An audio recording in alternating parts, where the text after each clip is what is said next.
I knew something was off the moment I saw Nate unlocking the east loading dock. At 5:42 a.m., in the damn rain, wearing that same Carhartt jacket he patched up with duct tape 6 winters ago. No one else ever noticed it, but I always did. Same way I noticed how he ran the entire distribution infrastructure, like it was his own personal garage. Every dock light, every thermal sensor, every buried invoice routed through systems no one else understood, much less appreciated. I used to joke that if the apocalypse hit, Nate'd have backup power running before FEMA even called. But lately, people stopped joking. They stopped seeing him at all. The new kids thought he was some kind of janitor or warehouse grandpa. One even asked him where to find a plunger. Meanwhile, he was finalizing temperature deviation thresholds for the off-site server rooms and checking vendor continuity on a 17-zone routing board that spanned 4 states. All before 7 a.m. But you'd never hear him brag. Hell, he barely talked unless you asked directly. And even then, it came out like gravel under boots. I remember once, when I asked if we'd have storage overflow during the holiday crush, he just said, "Not if the river don't rise and the fiber stays lit," and walked off whistling some Johnny Cash song that smelled like Marlboro Reds and old heartbreak. That morning, as I poured burnt coffee in the break room, I watched him from the window. He was talking to Dale, the delivery guy who always brought McGrady's freight on Thursdays. Dale clapped him on the shoulder and said something about, "Thanks for renewing that lease, again." Nate just nodded like it was nothing. But my stomach turned. Renewing a lease? Since when was that Nate's job? And hey, real quick, before we go further, if you're into stories where quiet folks end up holding the real cards, do us a favor. Hit that like button and maybe subscribe. 97% of people watch without subscribing, and it makes a huge difference for the team. We're trying to bring you more of these real, gritty stories, the kind that stick with you like sawdust and regret. Now back to Nate. By 8:15, he'd disappeared behind the old server closet that technically wasn't his problem anymore, patching up a failing exhaust fan like it was muscle memory. No one asked him to. No one ever did. He just saw the problem, solved it, and vanished again.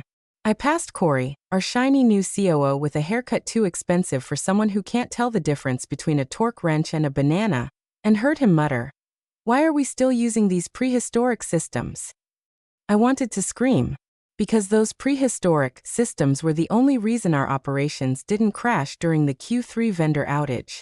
Because Nate rebuilt that routing stack by hand in 2016 when the system license lapsed and the CIO went MIA. Because every damn thing that actually worked around here had his fingerprints on it. You'd think someone would recognize that. But corporate amnesia spreads faster than mold in an unventilated server room. At lunch, I found Nate eating a tuna sandwich in the break room, reading a dog-eared maintenance manual like it was Sunday scripture. I asked if he'd heard the rumors about restructuring, streamlining, vertical integration. All that shiny buzzword nonsense Corey kept spewing. He shrugged. "Heard HR's handing out manila folders after Friday donuts," he said. "Guess we'll see." I didn't know it then, but Nate had already backed up his access logs, updated the routing codes, and quietly reviewed a dashboard labeled Legacy Control, Reynolds Holdings. You ever seen a man get erased in real time? I did. 9:07 a.m. on a Thursday, in Conference Room B, right between Corey Styles' PowerPoint transition slide and the first awkward clap from the marketing team. The guy was all teeth and veneers, strutting around in some blue silk dress shirt like he'd just sold a startup to Google. "We're entering a new era of operational modernization," he said, clicking to a slide labeled Restructure Phase 1, Legacy Redundancies. Nate was the third bullet point. They didn't even have the decency to spell his last name right. I watched Nate stare at the screen like he was reading weather patterns. Calm. Unreadable, already 10 mental miles down the road. HR reps started circling the room like stingrays at feeding time, handing out thick envelopes with transition packet, written in bold Helvetica. When they stopped in front of Nate, the blonde one, I think her name was Sierra, 2 years out of college and already quoting Brené Brown like it was gospel, cleared her throat and said, "You'll need to return all company property by noon. That includes keys, badges, FOBs, vehicle access codes, and digital credentials." Corey, the human aftershave ad, chuckled from the front like it was some sitcom pilot. "Don't worry, our new ops director's already on top of things. Real estate? Logistics? We've got it covered. Fresh eyes, fresh tech. Nate just nodded. Not a blink of protest. No questions. No snide remarks. Just folded the envelope once, slid it into his beat-up canvas binder, and stood up like someone told him lunch was over. That silence? It didn't feel like surrender. It felt like the part in a western where the old gunslinger finishes his whiskey and walks out of the saloon with unfinished business hanging in the air. Everyone else moved on. Coffee breaks resumed. Slack lit back up with meme spam and gifs of dancing cats. Corey high-fived someone on his way to the elevators. But I noticed Nate duck into the utility server closet, the one behind the old HVAC intake where no one else ever went. I followed, careful not to spook him, and caught a glimpse of his laptop screen through the cracked door. It wasn't our system. It was something cleaner, tighter, with a black and gray UI that hummed with authority. At the top corner, it read, Legacy Control, Reynolds Holdings. The tabs along the side, Lease Agreements. Vendor Chain Author. Server Redundancy Maps. Cold Storage Routing.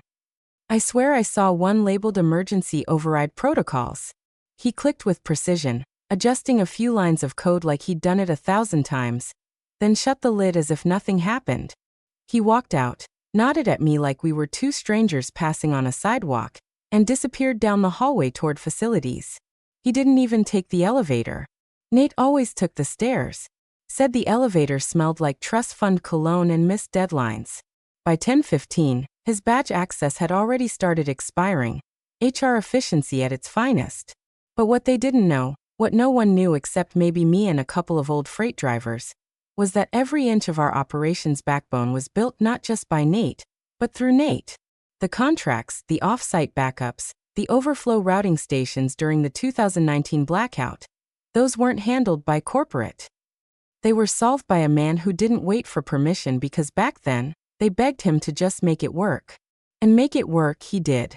Which is why when I heard Corey laughing with the new guy about modernizing the dinosaur mess, I didn't laugh. I didn't say a damn word. I just stared at the glowing exit sign above the stairwell Nate had disappeared into and thought, you boys don't even know what you just unplugged. He didn't make a sound when he packed. No grand farewell speech, no passive-aggressive digs, not even a sigh. Just the slow, steady rhythm of Nate Reynolds putting his kingdom back in the box, one item at a time. The mug he never washed because coffee tastes better with grit. The notebook full of numbers no one else understood. The multi-tool he wasn't technically allowed to carry but used to fix half the building. Every piece of him folded up like a flag and placed into that same beat-up canvas bag he brought to work every day since 2007. I watched from my desk, feeling like I was at a funeral no one else showed up for. The facilities team stood around awkwardly near the vending machines, half expecting someone to speak up. Roger from HVAC actually started to step forward, then stopped when Corey walked by without a glance. That was the signal.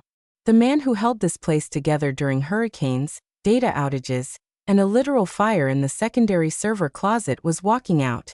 Unpraised, unbothered, unacknowledged. By 11:43 a.m., Nate was already standing at the reception desk, calmly handing over a stack of items like he was returning library books. Badge. Access cards. Truck keys. 2 backup FOBs.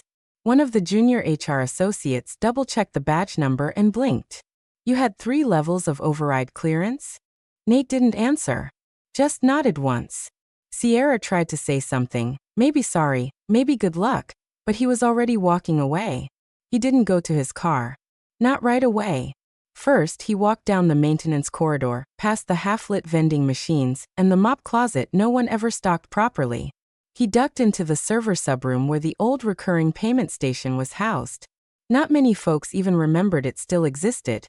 It had been grandfathered in after the 2012 software freeze, and only Nate still touched it. He opened the console with a soft chirp, typed in a sequence that sounded like Morse code made of muscle memory, and paused. The screen glowed for a second.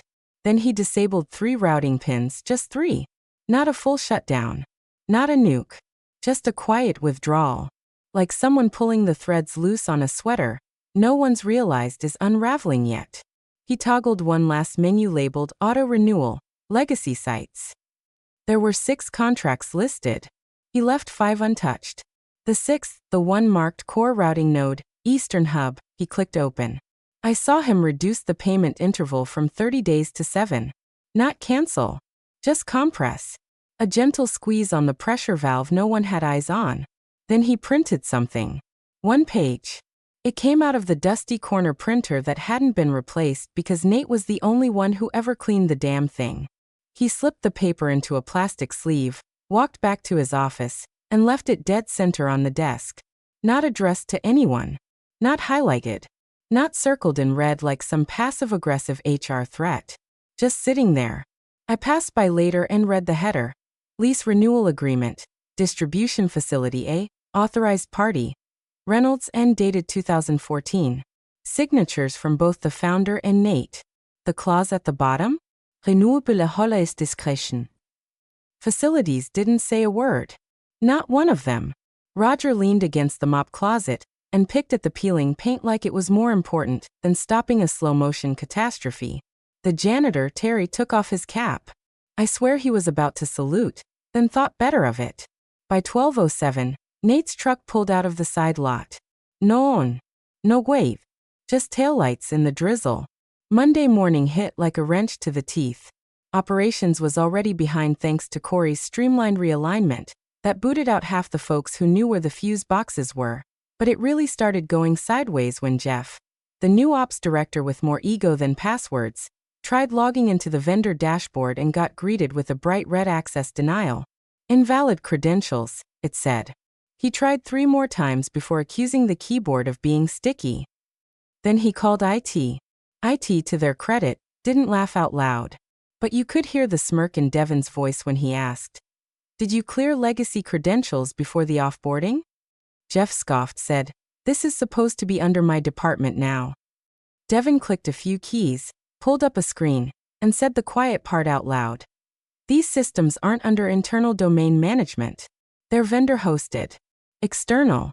That login goes to a proxy network tied to, wait, what the hell is Northgate Infrastructure LLC? Pause. Beat. Jeff blinked. That's not one of our registered shells. Exactly. While Jeff spiraled, the real chaos was brewing down at the east lot. Maintenance team rolled in at 6:55 a.m. sharp, per usual. Tried to badge into the loading wing, and nothing. No green light. No vape. Just dead steel and a blinking red LED that said access denied. One of the junior techs thought the reader was broken and tried another door. Same thing. They called up to facilities. No one picked up, because funny thing, Nate's old line had been reassigned to voicemail hell. By 7:20, deliveries were backing up. Freight drivers leaned against their rigs, sipping burnt gas station coffee, wondering why the bays weren't opening. Someone from receiving tried to brute force a side panel, only to trip the low-level security alarm that pinged an old dispatch line tied to, yep, Northgate Infrastructure LLC.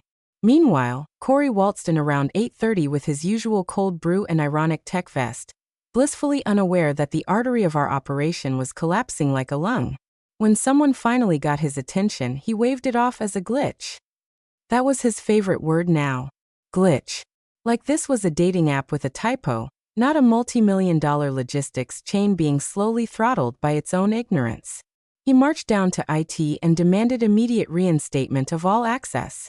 Devin, still scrolling through contract metadata, turned the monitor so Corey could see. That lease agreement you assumed we owned? It's not in the company's name. It's leased to Northgate Infrastructure LLC. And who the hell is that? Devin just raised an eyebrow and said, I ran a lookup. It's a private holding. Established in 2012. Registered to a P.O. box in Dayton. And the signatory. He clicked. The name popped up like a ghost from a war no one remembered. Reynolds, Nathan. Silence. Then Corey snapped. Why wasn't I told about this? Devin deadpanned. Because you fired the guy who knew. By noon, Corey was on a warpath trying to force unlock vendor portals, reissue digital certificates, and bluff his way past freight liaisons who were now asking for confirmation codes they'd only ever gotten from Nate. One vendor rep even asked, Is Nate around? We usually route through him. Corey turned purple. No. I'm the new contact. The guy laughed. Right. And I'm the Queen of England. Far from the chaos, Nate was waist deep in still water, sitting on a rusted John boat with a thermos and a cooler full of bait. No phone. No emails. Just the sound of bluegills snapping at the surface, and the low hum of a boat radio playing Merle Haggard. He didn't shut anything down. He just let their assumptions eat themselves alive. It started with a single flagged contract. Just one lease agreement that didn't match the internal records. The system showed it was active, auto-renewing, and paid through a third-party invoice hub. But when legal dug in to reissue the primary contact after the shakeup, the contact field was blank. Not expired. Not missing. Intentionally blank. The lawyer who found it, Janine, a no-nonsense woman who'd eaten her weight in merger paperwork over the last decade, furrowed her brow and called for the hard copies. 2 couriered binders arrived, both thick as sin and yellowed with age. The first thing she noticed was the signature on the 2014 distribution center lease. Not the company. Not the founder. It read, Northgate Infrastructure LLC. Signed by N. Reynolds. Who the hell is Northgate? She muttered. That phrase, just 5 words, rippled through the legal floor like a virus. Within an hour, 3 more contracts surfaced under the same name. The emergency failover site in Kentucky, the third-party cooling system for our server vault, and the secured routing for overflow inventory storage during seasonal spikes. All of them clean. All of them active. And none of them technically owned by us. Janine walked straight to the general counsel's office and closed the door behind her. What is it? He asked mid-call with someone from compliance. She dropped the file. We don't own the distribution center. He blinked. That's not possible. She spun the binder around and pointed. It's leased under a third-party holding company. Set up in 2012. Cross-registered to a Reynolds, Nathan. That's your ex-director of logistics. He stared at it for a long second, then slowly hung up the phone. Jesus. She continued, flipping to the appendix like she was reading him his last rites. The power systems contract is tied to the same LLC.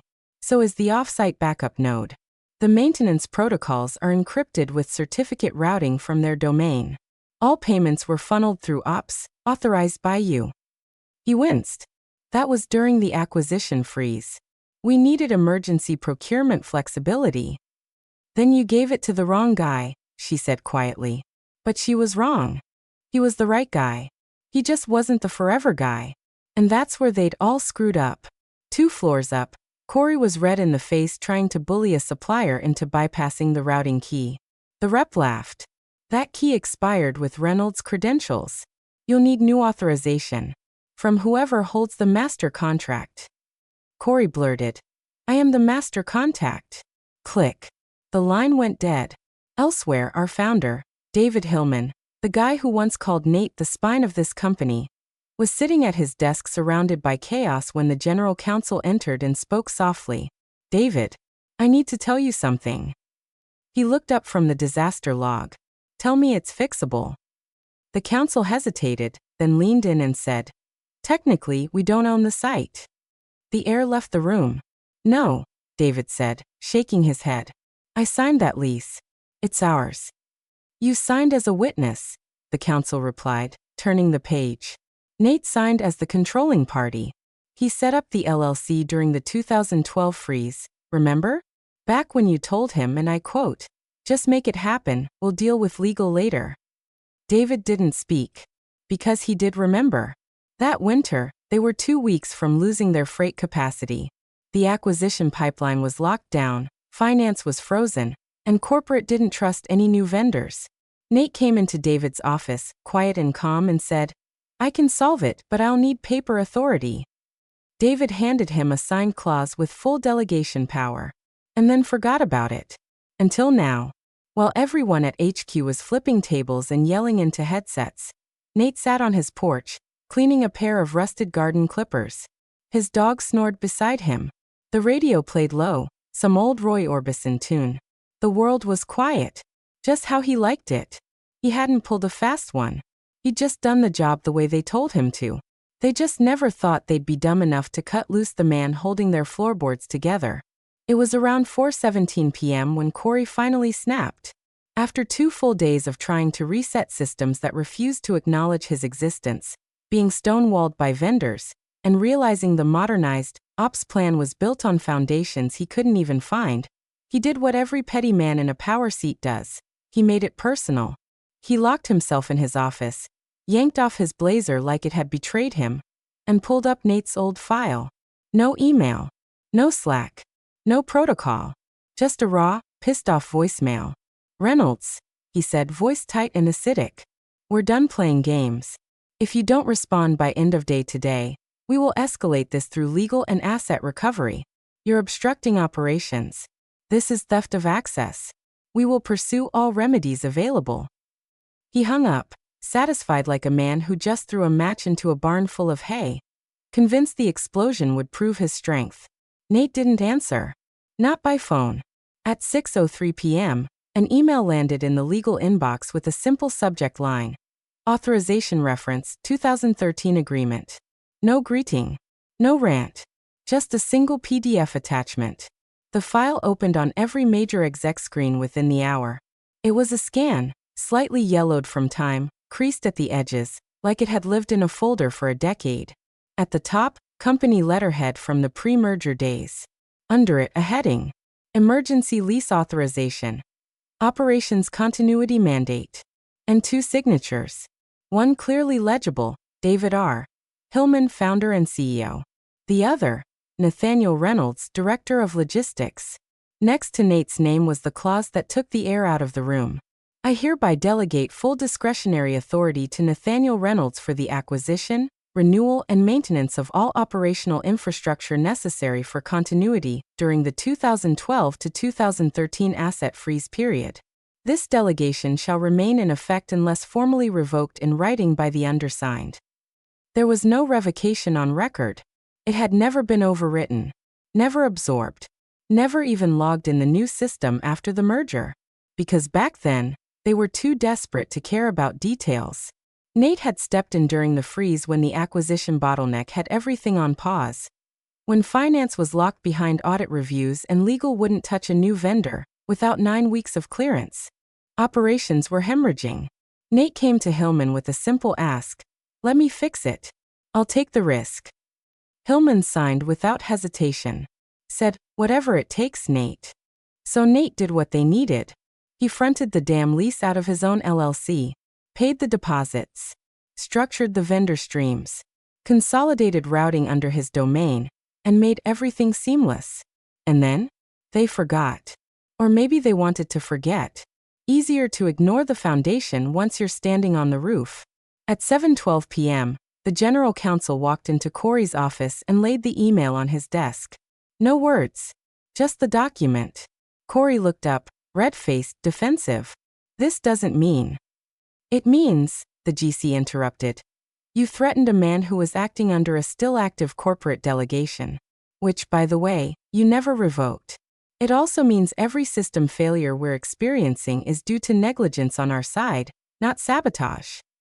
He can't just own our infrastructure." "Yes, he can." Corey leaned back, pale now. "What do we do?" The GC shrugged. "Ask nicely." Somewhere in rural Ohio, Nate was at a diner with duct-taped booths and a jukebox that still played for quarters. He was finishing a slice of lemon meringue and watching a high school football team crush fries and dreams at the next table. His phone buzzed once, then stopped. He didn't check it. He just flagged down the waitress and asked for another slice. The first thing to go was coffee. Sounds ridiculous, right? But when the Tuesday shipment didn't arrive and the break room sat dry as a bone, the office turned feral by 10 a.m. Someone knocked over a stack of branded mugs in a rage spiral. And that was just the beginning. By noon, for delivery vendors had halted shipments mid-route. Their excuse? Routing inconsistencies and missing clearance codes. Every single one of them had previously worked through Nate. The new ops director, Jeff, tried strong-arming the logistics platform, only to be told again, "Your credentials don't match any registered routing administrator." When he asked who was, the rep sighed and said, "You know who? The founder, David, called an emergency meeting with legal, IT, facilities, ops, and compliance. It looked like a war council in a sinking submarine. Half the room blamed Corey. Corey blamed Legacy. The GC just kept holding up the scanned lease like it was Exhibit A in a murder trial. He didn't hide anything, she repeated, voice flat. You gave him power, he exercised it. You never revoked it. But it didn't stop there. At exactly 1:37 p.m., the backup data center, our precious, smugly untouchable fortress, went offline. Not a full outage. Just 6 long minutes of darkness. But that was enough. Compliance went full DEFCON 2. Every contract, every timestamp, every access trail was pulled. And what they found was damning in its simplicity. The mirror server's maintenance cert had expired last week. Normally, Nate would have handled that. He had a 2-week reminder system built into his personal dashboard. But Nate was gone. And no one even knew where the dashboard lived. So the mirror failed. 6 minutes offline might not sound like much, but to compliance? That's 6 minutes of untracked data exposure. 6 minutes of potential legal liability. 6 minutes of pure, unfiltered panic. By 3 p.m., the corporate Slack channel read like a live fire drill. Why are the badge scanners down? My vendor portal says I'm unauthorized. Did we seriously outsource our own firewall routing? Who is Reynolds and why does every error trace back to him? Hillman finally made the call. Send everyone home until access issues are resolved. Remote work indefinite. The official memo blamed external vendor realignments. But the office knew better. The walls were whispering now. And every whisper had the same name. Later that night, someone in facilities, probably Roger, leaked an old photo to the internal thread. It wasn't captioned. It didn't need to be. The image was grainy, timestamped February 22, 2015. It showed Nate, ankle-deep in muddy water behind Distribution Building A, hands wrapped around a sump pump pipe, flashlight clenched in his teeth. Rain slashed sideways across the frame, and in the background, a twisted bundle of extension cords arced toward a humming generator. He was soaked, frozen, probably running on fumes. But the building stayed dry. That storm had flooded half the industrial park. We didn't lose a single order. David saw the photo.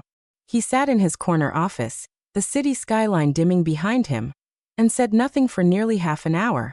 His assistant tried reminding him of a board call. He waved her off, because there, in black and white, was the man he once called the safest hands in Ohio. The same man he let go with a single manila envelope. The shame didn't hit like thunder. It dripped in like a leak you can't quite find. The reacquisition proposal hit like a white flag folded in corporate stationery. 4 pages.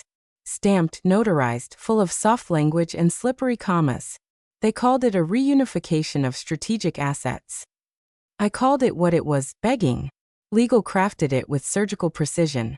Full property transfer, backdated equity to appease tax implications, and a 6-figure silent resolution package, meant to grease the hand without leaving a paper trail the board could trace. It was desperate. And it was late. David didn't sign it himself. That would have meant admitting fault. Instead, it came from the GC's office, wrapped in soft apologies and language like appreciation for historical continuity and honoring legacy contributions. Please. Corey, now mute in meetings and avoided like mold, had nothing to say. No follow-up. No apology. He'd gone from barking orders to tiptoeing around the wreckage. Someone in HR leaked that he'd called his lawyer. Not to sue Nate, but to see if he could sue the company for not warning him about the infrastructure setup. You can't make this stuff up. The proposal was emailed to Nate's personal address just before noon on Friday. It bounced. The second version, sent via courier to a rural mailbox on the edge of a lakeside town, was accepted, but not by Nate. A man in a denim shirt with grease-stained fingers and a gold watch signed for it. Said, he'll look it over. By Monday, a reply arrived. It wasn't from Nate. It was from a law office with no website, no voicemail, and a fax machine that sounded like it had seen combat. The letter was 2 paragraphs. Courteous. Crisp. On behalf of our client Mr. Nathaniel Reynolds, we acknowledge receipt of the reacquisition proposal. Please be advised that all offers must proceed through appropriate legal channels as specified in Section 7C of the original delegation agreement. At this time, ownership of the properties in question remains unchanged. There was no anger in it. No threats. Just the calm posture of a man who knew he didn't need to raise his voice to be heard. It wasn't revenge. Nate didn't torch their systems. He didn't leak anything. He didn't post rants or threaten lawsuits or badmouth them on LinkedIn. He didn't even say no. He just didn't say yes. Because the truth was simple and damning in its simplicity. They never asked. All those years he kept the lights on, kept the freight moving, kept the air cold in the server vault and the water out of the floorboards. No one asked how he did it. They assumed. Assumed the renewals were automatic. Assumed the contracts were tied to some department ID.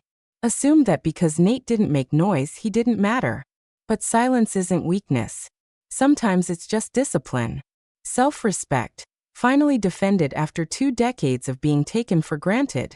That weekend, while corporate scrambled to set up a new cold storage backup from scratch, Nate was at a local town hall meeting, sipping burnt coffee from a styrofoam cup, and taking notes on zoning permits. Not for revenge. For opportunity. A few days later, someone noticed a new LLC registration on the state site. Ironfold Advisory Services. Founder, Nathaniel Reynolds. Category, Logistics Continuity and Operational Resilience Consulting. Because apparently, there were more companies out there like his old one. Places that didn't realize the floorboards were only stable because someone quiet had been reinforcing them for years. And when that someone walks, they don't take revenge.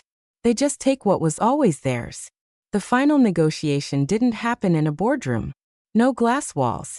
No catered pastries or nervous interns printing last-minute binders. It took place at a diner off Route 62. 2 tables pushed together. A carafe of coffee sweating on a laminated menu. Nate wore the same jacket he'd had since 2009, patched at the elbow, collar frayed. His lawyer sat beside him, flipping through the agreement slowly, deliberately. Across from them, the founder, David Hillman, looked 10 years older than the last time I saw him. His tie was loose, his hair grayer, the once bomb-proof confidence in his eyes reduced to a flicker. He didn't come with lawyers. Just a manila envelope and a pen. The proposal was straightforward. Full transfer of the data center lease back to the company, under newly audited management. Fair compensation. No lawsuit. No press. Just a clean title handoff, priced accordingly. Nate skimmed it, nodded and signed. But when Hillman reached for the second set of documents, the ones for the distribution site, Nate didn't move. This one stays with me, he said, voice calm.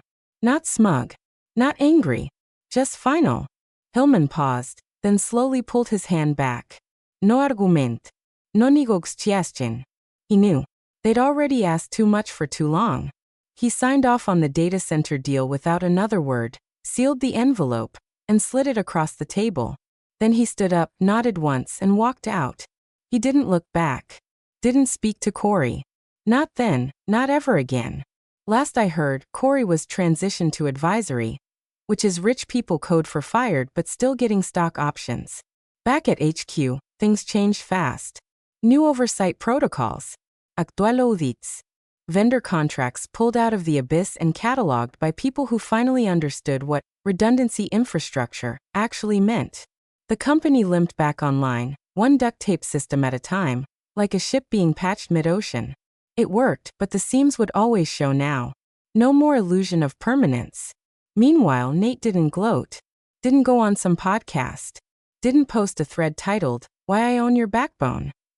He just kept his property, kept his silence, and built something better. Ironfold Advisory launched 2 weeks later. No flash. Just a single-page website with a tagline, "For the ones they forget, until it breaks." He started getting calls almost immediately. Old logistics veterans, facilities leads, server wranglers who'd been restructured by hotshot VPs who couldn't change a light bulb without IT support. He taught them how to build shields, how to protect their work without burning bridges, how to design systems they could walk away from with dignity intact and leverage still in hand. And when people asked him why he bothered, why not just retire and let the world keep screwing over the quiet ones, He'd smile and say, "Because they'll need us again." Last I saw him, he was speaking at a small ops conference in a hotel ballroom with flickering fluorescent lights. Half the crowd didn't even realize who he was. The other half looked at him like he was Moses parting a flood of unpaid invoices and failed audits. As he closed his notes, he said one final thing, simple, unpolished, but cut like steel. "They told me to return what was theirs. So I did. The rest?" He closed the folder. Was never theirs to begin with.